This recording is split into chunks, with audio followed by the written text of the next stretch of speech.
संस्कृतं सरसभाषा संस्कृतं सरस सरलमनोज्ञमङ्गलदेव भाषा संस्कृतम्। आज की संस्कृत कक्षा में आप सबका स्वागत है और आज हम पढ़ने वाले हैं अपने 12th लेसन को, जिसका नाम है प्रश्नोत्तरानी। हमारी संस्कृत की बुक का नाम है संस्कृत चयनिका, जो बहुत सारी यूनिवर्सिटीज़ में सेम सिलेबस के साथ आपको लगी हुई है। तो थोड़ा सा इसके परिचय को जानते हैं। प्रश्नोत्तरानी हमारे लेसन का नाम है, जिससे स्पष्ट है कि प्रश्न और उत्तर जिसका तात्पर्य है। और यह लेसन जो है आपके आदि गुरु शंकराचार्य द्वारा रचित है और कहाँ से लिया? प्रश्नोत्तर रत्न मालिका से लिया गया है। तो नेक्स्ट हम देखते हैं इसके परिचय को। प्रश्नोत्तर रत्न मालिका एक छोटी सी पुस्तक है जिसके मात्र 5 श्लोक हैं और उस 5 श्लोकों के माध्यम से बड़े गहरे संदेश मानव जीवन के लिए पारलौकिक लौकिक सभी विषयों को यहाँ उद्घाटित किया गया है और इनके उत्तर जो हैं बड़े सरल और सरस शब्दों के साथ हमें प्रस्तुत किए गए हैं। तो देखते हैं पहला प्रश्न, क्या कर रहे हैं आदि गुरु शंकराचार्य जी? कह रहे हैं क पथ्यतरः धर्मः, क शुचिरिः यस्य मानसं शुद्धं, क पंडितः विवेकी, किम विषमम अवधीरणा गुरुषु। तो उसके बाद हम प्रसंग में देखिए 3 चीज़ें हैं आपकी बुक का नाम, लेसन, राइटर का नाम, राइटर ने कहाँ से लिया है, संस्कृत चयनिका बुक का नाम है और लेसन का नाम है प्रश्नोत्तरानी। आपके राइटर हैं आदि गुरु शंकराचार्य, उन्होंने प्रश्नोत्तर रत्न मालिका से इस लेसन को लिया है। इसके अवतरण में हमें स्पष्ट हो गया कितने सारे प्रश्न किए, देखिए, है ना। तो मानव मन में जो सहज मानव मन क्या करता है? प्रश्न करता है। उन प्रश्नों को आधार बनाकर, उस जिज्ञासा को आधार बनाकर आदि गुरु शंकराचार्य जी कह रहे हैं। अब इसके अर्थ को पढ़ते हैं। क पथ्यतर, पथ्य कहते हैं हितकारी क्या है इस संसार में? हित सबसे ज़्यादा कल्याण करने वाला क्या है? धर्म। उत्तर दिया धर्म। क शुचिर्हि पवित्र आत्मा, पवित्र मन वाला, पवित्र कौन है? यस्य मानसम शुद्धम, जिसका मन पवित्र होता है वही पवित्र आत्मा कहलाता है। क पंडितः, विद्वान किसे कहा है? विवेकी, जो अच्छे और बुरे की पहचान रखता है। किम विषमम, विषम किसे कहते हैं? अवधीरणा गुरुषो, जहाँ पर बड़ों का तिरस्कार होता है, अपमान होता है, वही स्थिति जीवन में हमारी विषम है। तो देखिए कितने छोटे छोटे प्रश्न और उसके इतने गहरे गहरे उत्तर बता रहे हैं। पहले प्रश्न में पूछा हितकारी बताइए, धर्म कह दिया। पवित्र आत्मा का, जिसका मन पवित्र है, तन की पवित्रता का तो हम बहुत ध्यान रखते हैं, है ना, परंतु मन की पवित्रता के लिए कितना प्रयास करते हैं यह जानने योग्य है। क पंडितः, विद्वान किसे कहा? जो विवेकी, सोच समझकर सही और गलत की पहचान रखता है। विषम स्थिति यह है कि आज समाज में बड़ों का तिरस्कार हो रहा है, अपमान हो रहा है, कहीं ना कहीं गुरु का अपमान, माता पिता का अपमान। तो ये अपमान क्या है? समाज की व्यवस्था को दुर्व्यवस्था की ओर ले जा रहा है। उसके बाद हम व्याख्या करेंगे और उसके बाद हम इसकी व्याकरण के अंश को देखेंगे। तो नेक्स्ट प्रश्न देखते हैं क्या किया है आदि गुरु शंकराचार्य जी ने। कहते को नरको हो परवशता, किम सौख्यम सर्वसंगति विरतिर्या, किम साध्यम भूतहितम, किम प्रियम प्राणिनाम असवः। प्रश्न रखा, फिर उत्तर रखा है। तो हम भी जानते हैं क्या क्या प्रश्न किए हैं आदि गुरु शंकराचार्य जी ने। कहते को नरक, नरक किसे कहते हैं? नरक क्या है? प्रवशता, पराधीनता, मतलब दूसरों के अधीन होकर हम कोई भी कार्य कर रहे हैं, वो पराधीनता क्या है? नरक का नरक कहा गया है। किम सौख्यम, सुख किसे कहा गया है? सर्वसंगति विरतिर्या, जहाँ पर व्यक्ति किसी भी प्रकार की आसक्तियों में रत नहीं होता वही सुख है। क्योंकि एक आसक्ति, एक मोह, एक लोभ ही है जहाँ पर हम बंध जाते हैं, जुड़ जाते हैं। कार्य करना है पर आसक्ति से रहित होकर करना है।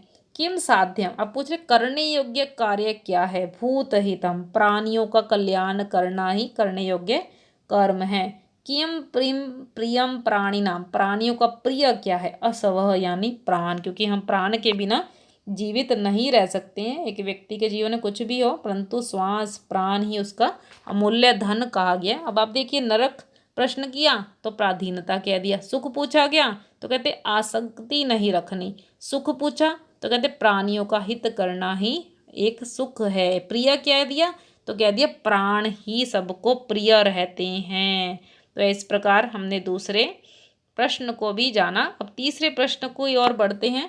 कहते को अंधः यो कार्यरतः को बधिरः य शृणोति न हितानि को मूकः य काले प्रियाणि वक्तुम न जानाति। तो देखिए प्रसंग अवतरण, इसके अर्थ को जानते हैं। को अंध, अंधा किसे कहा गया है, यो अकार्यरतः जो ना करने योग्य कार्य में लगा रहता है, जो नहीं काम करना ना उसमें लगा रहेगा तो उसे अंधा ही कहा गया है। को बधिरः बहरा पूछा गया यहाँ पर। यह शृणोति ना हितानि जो हितकारी वचनों को नहीं सुनता है उसे हमने कह दिया बहरा व्यक्ति। को मूकः गूंगा किसे कहा है। यह काले जो समय आने पर प्रियाणी वक्तुम ना जानाती प्रिय वचन बोलना नहीं जानता है उसे हम क्या कहते हैं, गूंगा कहते हैं। तो यहाँ पे अंधा बहरा गूंगा इन सब की प्रश्नों के उत्तर दिए गए हैं। बाहरी रूप से अंधा बहरे की बात नहीं की है, यहाँ बताया अंधा उसे कहा है जो नाक करने योग्य कार्य में लगा रहता है। बहरा उसे कहा है कि जो सही कल्याणकारी बातों को नहीं सुनता है। गूंगा उसे कहा है जो प्रिय वचन नहीं जानता है बोलना, उसे हमने कहा गूंगा। तो इस प्रकार हम इसकी व्याख्या करेंगे और उसके व्याकरण के अंश को देखेंगे और फिर हम देखते हैं 4th श्लोक में क्या प्रश्न किए हैं आदि गुरु शंकराचार्य जी ने और क्या उत्तर दिए हैं। कहते किम मरणम मूरक्त्वम किम नर नग्र्यम नरगयम दत्तमवसरे यच्च आमरणात् किम शल्यम प्रच्छन्नम यत्कृतं पापम। यहाँ पूछा मरणम मृत्यु क्या है संसार में, मूरखत्वम मूरखता ही मृत्यु है, किम नरगयम यहाँ पे अनर्घ का अर्थ होता है अनर्घ का अमूल्य वस्तु क्या है, दत्तमवसर यच अवसर पर दिया गया दान ही अमूल्य होता है। किसी को आवश्यकता है आपकी सहायता की और आप उसकी उस आवश्यकता पर उसकी सहायता कर देते हैं तो वह क्या है, एक दूसरे व्यक्ति के लिए अमूल्य समय अमूल्य दान है।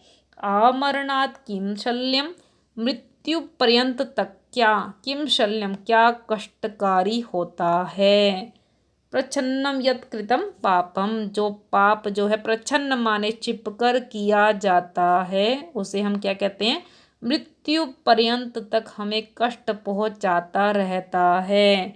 तो देखिए 4 प्रश्न क्या किए गए हैं।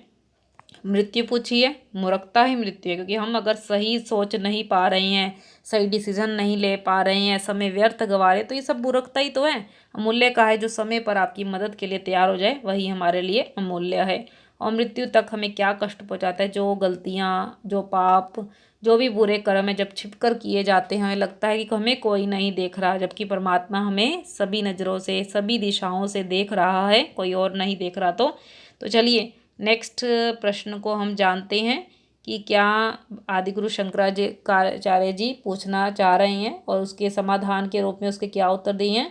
कहते कुत्र विधेयो यत्नः विद्याभ्यासे सदोषधे दाने का प्रेयसी विधेया करुणा दीनेषु सज्जने मैत्री। कुत्र विधेयो यत्न कहाँ करना चाहिए, कहाँ, विद्या के अभ्यास में, औषधि में, दान में। यहाँ पर एक व्यक्ति का प्रयास हो विद्या की प्राप्ति के लिए संलग्न रहे क्योंकि सीखने का कोई उम्र बंधन नहीं होता है। आपके अंदर जिज्ञासा आपके अंदर सीखने की इच्छा होनी चाहिए। औषधि में रोग से मुक्ति के लिए औषधि के लिए हमें पर्याप्त प्रयत्न करना चाहिए। दान यानी परलोक गमन के लिए हमें अच्छे दान के लिए प्रेरित किया गया है। का प्रियसी विधेया और प्रियतमा किसे कहते हैं, अब यहाँ बताया करुणा दिनेशु, जो दीनों के प्रति, दुखियों के प्रति दया का भाव रखते हैं। सज्जने मैत्री, और सज्जनों से, अच्छे व्यक्तियों के साथ, संत महापुरुषों के संगति में रहते हैं, मित्रता का भाव रखते हैं, वही क्या है, प्रियतमा है। तो देखिए हमें 2 प्रश्न किए और उन 2 प्रश्नों के कितने अच्छे सुंदर समाधान बताए। कहते कहाँ पर प्रयास करो, आप विद्या अर्जित में अपना समय लगाओ, और रोग हो चुका है तो उसकी औषधि के लिए आप समय, उसको निवारण के लिए औषधि के प्रयोग में समय लगाओ। दान देकर अपने परलोक, अपने दूसरे लोक को सुंदर बनाने का प्रयास करो। और प्रियतमा उसे कहा है जो दूसरे, जो दीन दुखी लोग हैं, गरीब लोग हैं, उनके प्रति दया का भाव रखना, जो समाज में एक उठ नहीं पा रहे हैं उनके उत्थान के लिए प्रेरित करना, अच्छे मित्रों के साथ हमारी मित्रता का भाव हो, संगति का भाव हो। जब ऐसी चीज़ होती है तो ये हमारे जीवन में के प्रियतमा यानी प्रिय लगती हैं। तो ये 5 प्रश्न जो आदि गुरु शंकराचार्य जी ने प्रश्न उत्तर रत्न मालिका में किए हैं, उनको पढ़ने का हमें अवसर मिला। इन प्रश्नों के द्वारा हमारे जीवन को भी बड़े रिलेट किया गया है, क्योंकि हम भी जानना चाहते हैं सुख क्या है, दुख क्या है, बहरा कौन है, अंधा कौन है, कहाँ पे प्रयास करना है, कहाँ पे नहीं करना है, क्या कार्य करने योग्य है, क्या नहीं करने योग्य है। इस लेसन को सुनने के बाद आपकी भी कोई जिज्ञासा जागी है और कोई भी आपकी क्वेरी है, कोई सजेशन है, तो आप कमेंट बॉक्स में पूछ सकते हैं। इसके नोट्स आपको डिस्क्रिप्शन बॉक्स में प्रोवाइड किए हैं, आप डाउनलोड करके उसे पढ़ सकते हैं। और अगर ये लेक्चर आपको अच्छा लगा तो आप इसे लाइक कीजिए, अपने फ्रेंड्स के साथ शेयर कीजिए, ताकि इन प्रश्न उत्तर रत्न मालिका के जो प्रश्न और उत्तरों का क्रम चला है उनको हम बड़े आसानी से समझ सकें, अपने जीवन में, अपने समाज के लिए कहाँ कितना रिलेट करें, इनको जान सकें। और आप चैनल पे नए आए हैं, संस्कृत को बड़ी आसानी से सीखना चाहते हैं, उसकी अपडेट के साथ जुड़ा रहना चाहते हैं, तो आप इसे सब्सक्राइब भी करें। और फिर हम नए टॉपिक के साथ मिलते रहेंगे। तब तक के लिए आप सबको दिल की गहराइयों से धन्यवाद। नमो नमः।